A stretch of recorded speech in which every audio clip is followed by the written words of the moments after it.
today I'm going to basically give you some information about the inner workings of a 4-3-3 formation. Stay tuned and let's get straight into it. Okay, so the core principle behind a 4-3-3 is possession-based football. Not necessarily in the sense of the way Man City use it. They use an adaptation of 4-3-3, but they like to keep the ball a lot more. The main thing when I say possession based, it means you most likely are going to have more possession than your opposition. So even when you look at teams like Liverpool, they also use a 4-3-3. They've used it for the past 3 seasons now very successfully, but most likely they dominate the opposition, especially at Anfield. Well, not so much in recent times, but before. So the main thing is the 4-3-3 is possession based and an attacking formation.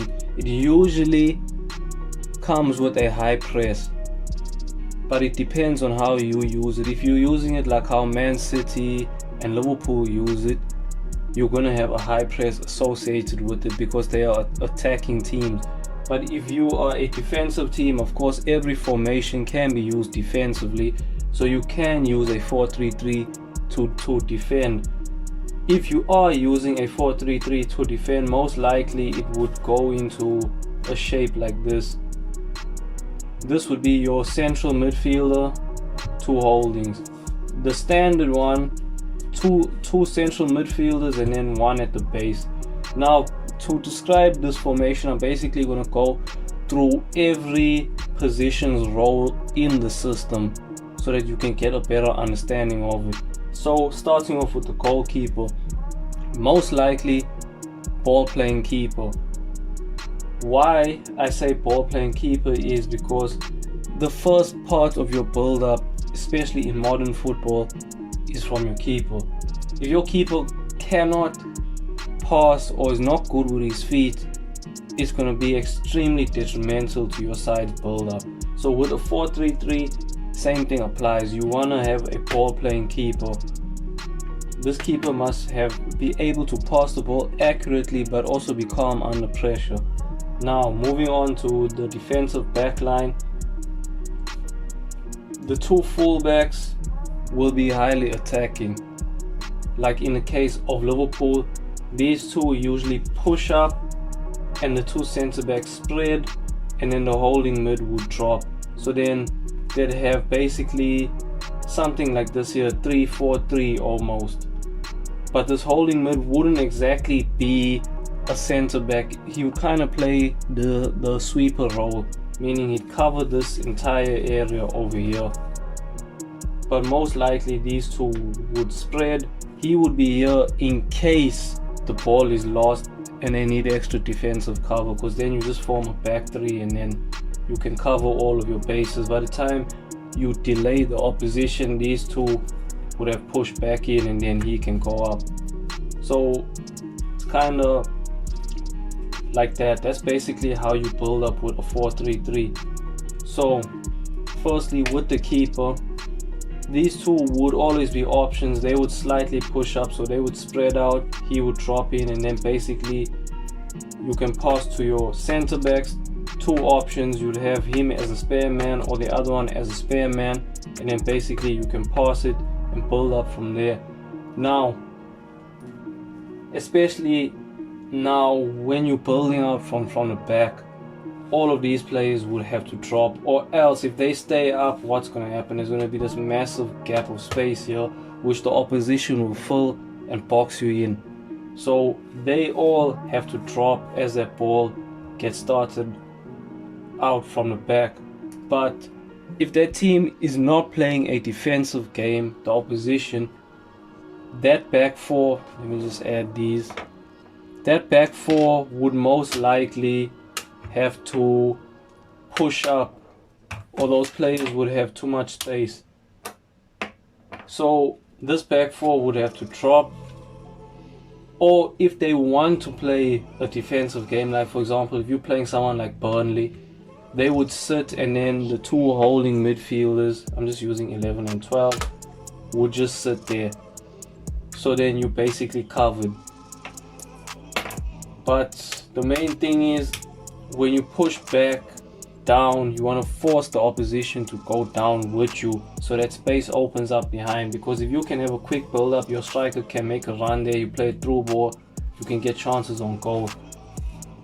So now that the build up is done, the role of the holding mid, essentially, as you're building up, these fullbacks would push up, they would spread. Now this guy is the link, meaning he has to assist these two central midfielders, as well as the keeper and the centre backs, as well as dropping into the half spaces to assist the fullbacks. That's basically the holding midfielder's job, outside of defending or shielding the back four. In terms of having the ball, that's his job. Assist, assist, assist, assist. So basically this whole area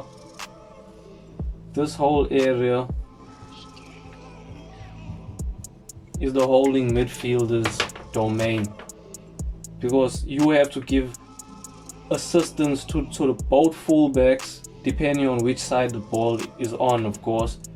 Because if you stay here and this fullback has the ball, then what happens is there's no one here to receive, meaning this fullback can either get crowded out, or if these two are marked, he's marked, what's he gonna have to do? Go back to the center back, and that basically just leaves the opposition in their spaces to just sit back, and then you don't open them up. So now this holding mid has to be there, because if he's there, that pulls a central midfielder or the number 10 to him. He can move the ball from here to here, back to the center back, then you quickly move it to the other side of the pitch where the space is open. So now the two number 8s, they basically operate as attacking midfielders, but they also do the box to box role. So basically you can just say that they box to box. So it depends on the type of players you have. You can play a number 10 who can play as an attacking number 8, like for example Bruno Fernandes. When he plays for Portugal, he'll play as an attacking number 8 even though he's a number 10. Kevin De Bruyne has made that number 8 role his main position when he was or used to be a number 10. So you can have two number 10s like Man City did with De Bruyne and Bernardo or David Silva, and that would actually aid you as well, because considering you have no conventional number 10 in this formation. So these two players basically have to provide links for basically the center backs, the full backs, the striker and the wingers. So basically you have to drop. So for example, if like the ball is on this side and there's little pockets of space that you can pick up, he's been marked out, you would just drop in, ball would go to you. If you get it on a half turn, then you can start playing, because he would move in, he would move up. So basically you just have to be a clever little player. You drop into these spaces over here, into the half spaces, picking up new positions, keeping the play moving. Same thing for the other side as well. Now onto the striker. Since you have no conventional number 10, the striker now basically has to play a role of the striker and the number 10. So essentially with a 4-3-3 you almost play a false 9. That's why it works so well for Liverpool and with someone like Firmino, because he is a number 10. When he was playing at his former club, he played as a number 10.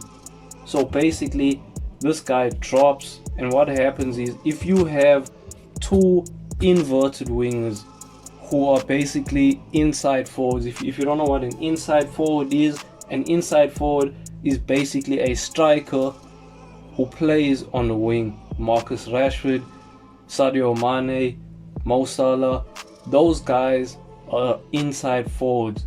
Especially like with someone like Sadio Mane, you can still say he's a winger, but if you look at someone like Mo Salah, most of the time he's either in the half space or in the striking position. How you know to see an inside forward is basically how often are they in this position near the touchline and the byline. Most likely they're not going to get to that position. So what they do is they just stay in these spaces over here. So when the striker drops, what happens is they go into the half spaces and basically they can make runs off of him for a defender who moved. So like now, let's say this defender went to go and pick up, let's just say Firmino. What happens over here? Space opens up, which Mane can exploit. Same thing if he goes, Salah can exploit that space. So basically he does his best to pull a defender, and if he doesn't pull a defender and they just stay, he'll have time on the ball to turn and he'll have space to start playing out, because most likely if he's there, these two would have pushed up, and then the whole line will have to shift up. So you would now, your keeper would basically push up as well. So now you are going to squeeze out the opposition. This is exactly why or how Liverpool was so successful at Anfield. Anfield is a sort of a smaller size pitch. It's been described as almost like you're playing on an indoor or futsal pitch, because you know the fans are so close to the field. Now in this area from here to here, if they're pushing up, this whole thing becomes crowded, meaning it's harder to pick passes out, but it's also harder to defend, because basically you squeezed in one area of your pitch. Now if you've got players like Firmino who are clever, who can drop and receive, they can start linking up play between the fullbacks and the wingers, and also work with these two central midfielders. Now basically that's where he comes in handy, because if one or both don't go and they just stay, he just has time on his hands to basically create, because those two holding mids would have to pick up, or those two central midfielders, let's say if they're playing a 4-4-2, the opposition, those two central midfielders would have to now think about picking them up, and then the fullbacks would have to pick up the opposition fullbacks, and then basically these two would have to sit, because if they go, the space just opens up, then Firmino can just run in behind, so they have to stay back. So basically that false nine creates all sorts of problems for a defense. They don't know how to defend against it. And the same thing happens with someone like Man City. Whether it's Aguero, Jesus, or they're using a false nine like Foden, they always drop in. So they basically have an extra midfielder when they're playing. And that's basically all of the formations. So just some other, or all of the tactics behind a 4-3-3, I shouldn't actually say formations, but all of the tactics behind a 4-3-3 in terms of the positions of the players. Now basically this formation works well because it's high pressing, high energy, and also you have extra attackers in terms of your fullbacks. Your fullbacks are basically, you heavily reliant on fullbacks as your creative outlets, especially if you don't have a quality playmaker. And Liverpool is a great example. They use both of their fullbacks as basically their attacking outlets, because they are two, you can say, harder working central midfielders compared to Man City, who had two creative ones. So if you've got two creative ones, you don't necessarily have to rely on your fullbacks as much. But if you've got two hard-working holding mids, you have to rely on the fullbacks. So basically that's how a 4-3-3 works. It does work better with possession-based football, can work with direct football like in the case of Liverpool, and it's a very high pressing, high octane formation. But that's basically all of the tactics in terms of positions regarding the 4-3-3.